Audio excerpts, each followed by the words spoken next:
Hello friends, we got a VIVO Kids chair. It's 12.6 inch height adjustment, I think.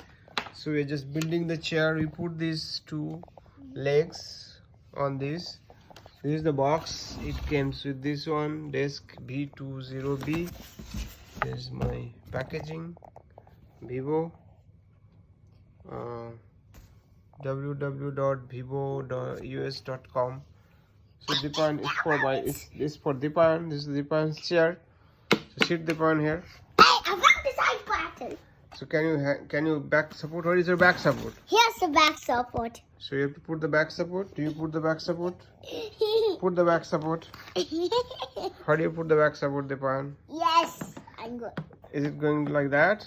No, you have to go put through these holes. Maybe open. Put the back support in the holes. Maybe open. Yeah, like that. Maybe Yeah. open. Yes, you're doing good. Oh, You're doing yes. correct, Dipan. Put it there. Okay, push it. Oh, you did it. Now sit there. So you got the back support. You fixed it. Yeah. Good job. Oh, Dipan fixed the back support. Oh.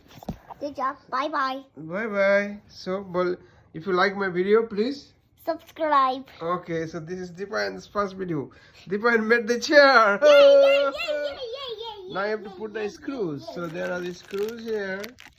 And you have to put the screws on the back side here. There are holes. Yeah, that's it. I found the side button. This holes, you got a screw here, I think. There are screw holes here and here. Okay, so it's very easy to assemble. Hope you like the video. Thank you. Bye.